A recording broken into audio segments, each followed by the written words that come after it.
Good morning, I'm Chef Christy, and we are here today to make great stock. I'm going to start from my base line of roasting off my vegetables, creating some great layers of flavor, and then we're going to be making this stock all day long. So I'm going to be checking back in. I'm making some recordings. I'll be editing all of this together later on so that we can make a video of this. But I wanted to show you step by step the process to go through making great stock. And the very first thing that we do is we start by roasting off some of our vegetables and some of our bones to get some caramelization and flavor on those bones. So what I have here is a sheet pan that I have put some of my vegetables. I've cut my onions in half, put them with the skins right on my sheet pan. I've got some raw poultry bones here, some other vegetables, carrots, onions, and celery are going to go into the pan in the oven with this. This is going to take about 30 minutes to roast off so that we get some nice color on the bones, some caramelization happening on the vegetables. And then we'll go into our stock pot. We'll talk about our aromatics and other things that are going to go into the pot, things that aren't going to go into the pot, and how long it's going to cook, which is about 8 or 9 hours. Generally, I will start this in the evening and let it cook all night long. Just let it go low and slow on my stove overnight. But since I'm doing a video today, I thought I'd start in the morning and go all day. So 8 or 9 hours later, we're going to be finishing this up and portioning it out. And the guard dog says hello too. Live video. Good morning, everybody. All right. So this is going to go in a 350-degree oven for about 30 minutes, and then we'll check back in. If you have any questions, pop them in the comments.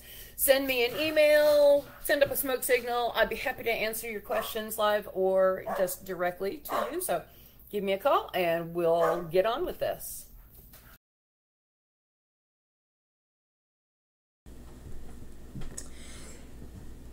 Here is my pan of roasted bones and vegetables. You can see that my carrots have started to get some brown color on them. The onions have started to get caramelization. This is perfect, lovely color. They could have gone a little longer on those. I may put these back in for, oh, maybe not. I think I've got enough color on that. I don't have to go really dark. If I were doing a darker beef stock, maybe I would put some more color on that, but I think we're good for right now. So this is the roasting pan of the bones and the vegetables that are going to go into the stock. Here are my aromatics, and these things are going to go into the stock as well. I have a whole bowl full of onion skins that I actually scavenged from the produce department. When I bought my onions yesterday, grabbed some extra skins from the organic onions, clean ones that didn't show any signs of mold or dirt. I also have some cracked black peppercorns, some bay leaves that came off of a friend's bay leaf bush, since mine died in the frost. And then I have some fresh thyme and some parsley. Now, I'm not going to use this part of the parsley. I'm going to use this part. I'm going to cut the stems off, and I'm going to use this. I'm going to reserve my parsley for other things that I'm going to use to eat. And I'm going to get lots and lots of really nice flavor out of the parsley stems. Now, the things that aren't going into my stock are salt. For one thing, you never add salt to the beginning of a stock making process because you're going to reduce it down quite a bit, and you don't want to end up with something that's overly salty. When you taste your stock at the end, it may taste a tad bland. You're looking for a rich smell, and if you add a little salt to it, you can bring out those flavors. Then I never use anything like garlic or brassicas, no cabbage or broccoli or cauliflower, anything like that. Nothing strong flavored like a parsnip or a turnip. Those things are going to add a lot of flavor to your stock. And if your end result is a soup using those products, then that's fine. But generally speaking, I want something a little bit more middle of the road for my aromatics. So black peppercorns, bay leaves, fresh thyme, parsley stems, and some more onion skins going along with my roast vegetables. Those are going to go into my stock pot along with the other bones that I roasted last night. some other turkey bones and chicken bones. And all of that's going to go into my stock pot, and I'm going to bring it to a simmer. We do not want this to boil. We just want it to simmer happily along. So once I get everything in the pot, I'll set up a simmer cam maybe, and we'll let you look at a good stock pot that is on a slow simmer. And that's going to go on for several hours. So I'll check back in after a little while. Welcome back to making great stock. So this is my roasting pan. Earlier I had some bones and some vegetables in the oven roasting to get some caramelization and flavor on them. And this is the pan that they roasted in. And if you look at it, you've got all of these lovely brown bits. Here's where my bones were. So these are some proteins from the chicken. This is where one of my onions was, some of my carrots, and all of them have left behind lovely juices and flavors. And in French, this is called the fond. And I want to collect all of these wonderful flavors and add them to my stock pot. So the way I'm going to do that is to deglaze my pan. And the way I'm going to do that is I'm going to take some of my stock. Now this is my stock. It's been on the stove about an hour at this point. Look at the color I've got already. That's from my roasted vegetables, from my roasted bones, from all of those wonderful onion skins. So it's going to be beautiful. So now I'm just going to pour this hot broth, about 2 cups of this hot broth into my pan.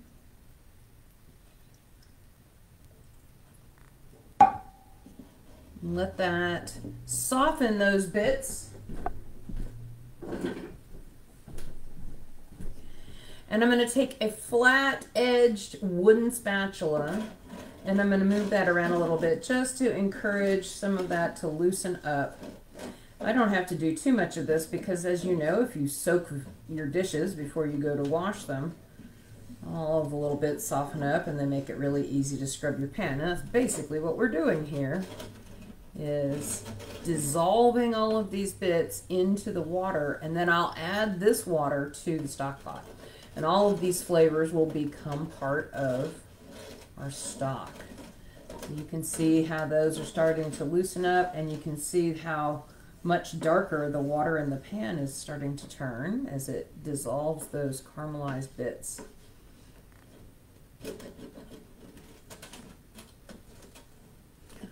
Alright, so I'm going to let this soak for a few minutes so that I can get every little morsel dissolved into the water, and then I'm going to pour it into my stock pot, and in a little while I will show you how the stock pot is coming along.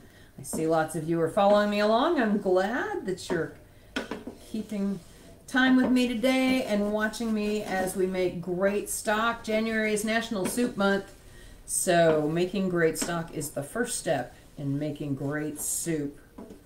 There we go. You can start to see how clean my pan is already getting as all those little lovely little bits just dissolve up in there. Okay, deglazing the fond. The fond is the bits that are left behind after roasting or sauteing, and we're dissolving it by deglazing it into the fluid, the water in this case, the stock, and then that's going to go back into the stock pot to add to the flavor. That's just about done. As a matter of fact, I think I could do that now. All right, so that's it. Thanks for following along, and check with me later.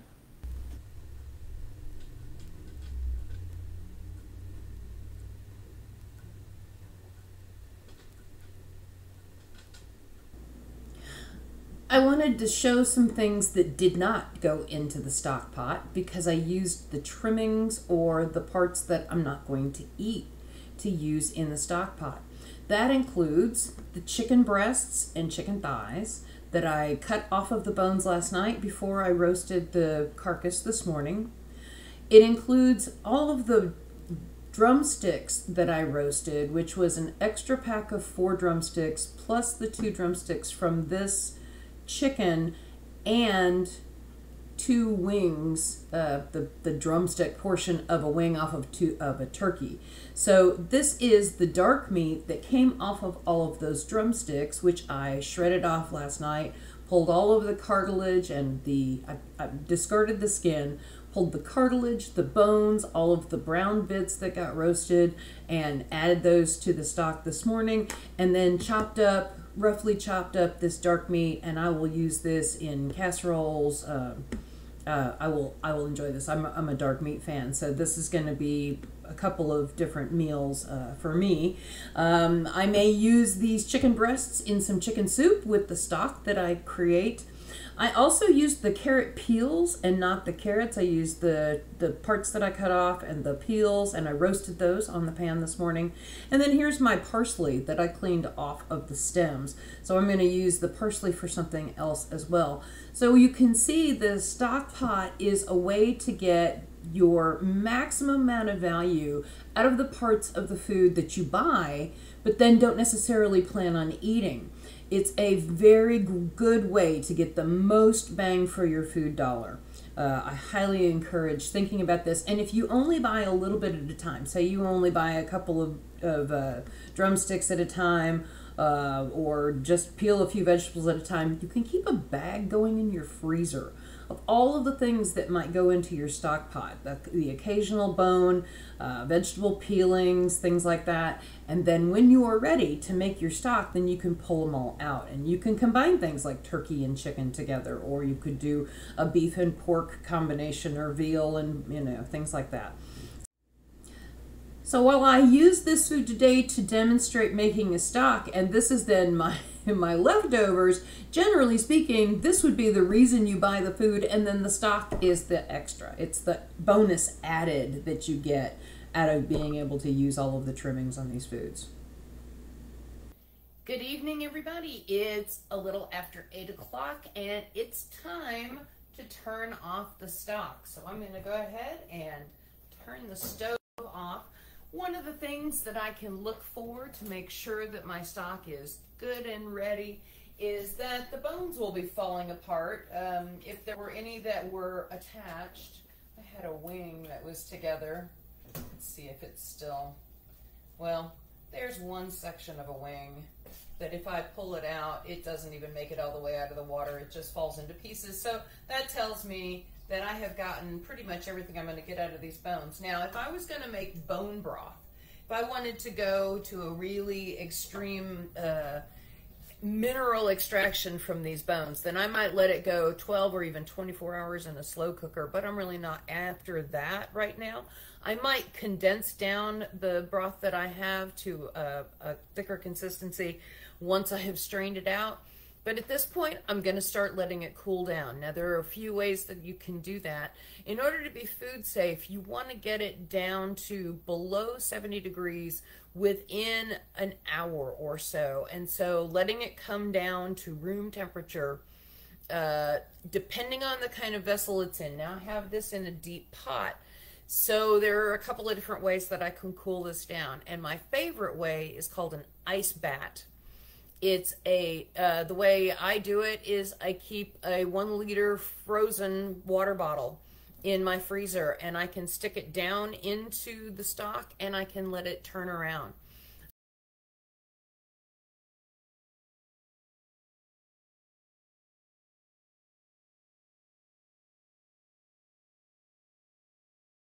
So I'm going to let it cool a little bit. I just turned the stove off. It's too hot right now to do any of those methods. I'm going to give it about 30 minutes or so to come down to a temperature where I can use my ice bat.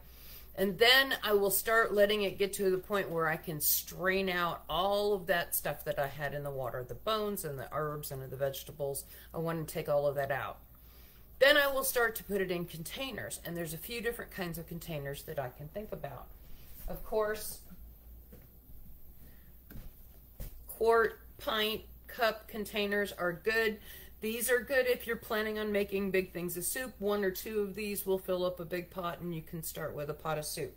These are good if you're making just a small portion and if you're just making a single serving. Now, another way you can save your stock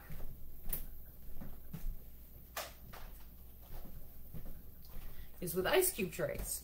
If you freeze your stock into ice cube trays, then you'll be able to keep little 1 ounce portions, and if you needed to add some to a gravy or throw some into a dish that needed just a little extra flavor or moisture, you could keep these in a plastic bag once they've been frozen, pop them out of the ice cube trays, keep them in a larger container, and then you have stock ready to go for any dish, anytime. So I'm definitely going to make some ice cubes with this, and I'll do some other containers as well.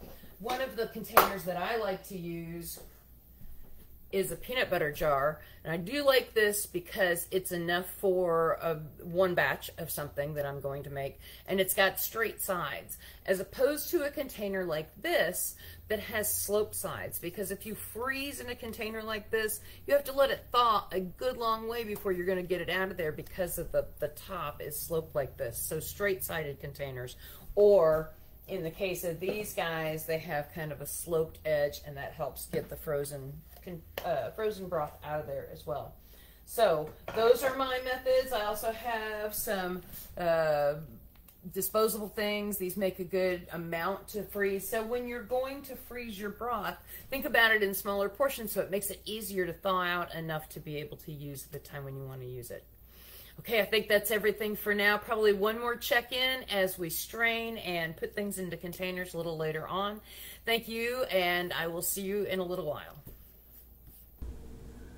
Okay, so the stock has been cooling for about 15-20 minutes, just enough to get it to stop steaming so that then I could start straining it out. So I did this in a couple of steps, and for this step you're going to need a couple of big vessels. I have some nesting stock pots, so I just went to the next size down to do this. So the first step, I used a strainer that was fairly wide mesh, and that got out all of my big chunks, the bones, the vegetables, the herbs, and everything like that. And then I washed out the original pot, got rid of all of the stuff that was sticking to the side of that, made sure it was nice and clean. And then I used a much finer strainer, and it got out, I'm going to come over here so you can see that. All of those are the spices and little bits that would have been in my stock in order to start to clarify it. Now, clarifying this stock is a whole other step, a whole other process. There's a variety of ways to do that. And I'm not really trying to get a crystal clear stock. I just wanted to get the particulates out of it so that it's, you know, the mouthfeel is pleasant. So now I have a very hot stock, and I need to bring this down to a temperature that it's okay to put into the refrigerator, and that'll be my next step, is to go into the refrigerator overnight, and then once it's cooled all the way down, then it can go into the freezer. I should say that a lot of people like to can their stock, and if you do like to do pressure canning, that's something that you can do as well. I find it just quick and easy to use it as a freezer freezer portion. So that's the way I like to do it. So speaking of the freezer, this is one of my favorite methods of cooling down a hot stock. This is called an ice bath. This is a frozen bottle of water. I've washed it off. I made sure that the outside of it is nice and clean, and I'm just going to stick it right down into my stock and use it to stir around. Okay, so this is going to take a few minutes. If you look at my ice bath, you might be able to see some bubbles in there. It's starting to melt, but not too fast. It goes pretty well. So I don't have to keep stirring. I can just kind of set it down there in the middle for a little while, come back and stir it, and that will bring my temperature down to the next stage where I can put it into containers.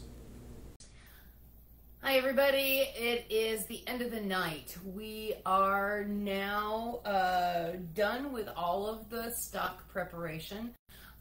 In order to get my stock to under 70 degrees within 2 hours from the time that I cut it off, I had to use 3 methods to get it chilled in. I had to use my ice bath, and then I had to subdivide it into smaller containers, and then in the last 15 minutes, to just make sure that I got it to a safe temperature in the 2-hour time frame, I put it in ice water baths, bowls within bowls with ice cubes in them to get them down to below 70 degrees. And then I was able to put them in my containers. I got a little over 5 quarts, a little 5+. I made 2 ice cube trays with that. This is it for tonight. I'm going to put all this in the fridge. I may check back in tomorrow to show my jiggly wonderfulness, because what I'm really expecting this chicken stock to look like tomorrow is chicken jello. It should be nice and firm. So lots of fun to play with. I'll probably condense some, reduce some down into a condensed state, and make some chicken soup. So I hope you've had a good time following along today as we made chicken stock, and hopefully this will inspire you to make some of your own. I know it seems like it's been a long day and a long time, which is why I said this morning, generally I start this at night and then I go to bed and I let this do its thing overnight, and in the morning I turn it off, let it cool down, and before lunchtime I'm done packing everything up. So it's really not such a long process as it seemed like today. So ask me anything, send me a note, tell me if you had any thoughts about this, and have a great evening. Good night. Thank you so much for following along as I made chicken stock from scratch, from roasting off the bones and vegetables through deglazing the pan, adding lots of layers of flavor, slow simmering, cooling it down in a timely fashion, and getting it into containers into the refrigerator. And now I'm enjoying this wonderful bowl of chicken and vegetable soup. Thank you so much for being a patron, and have a great day.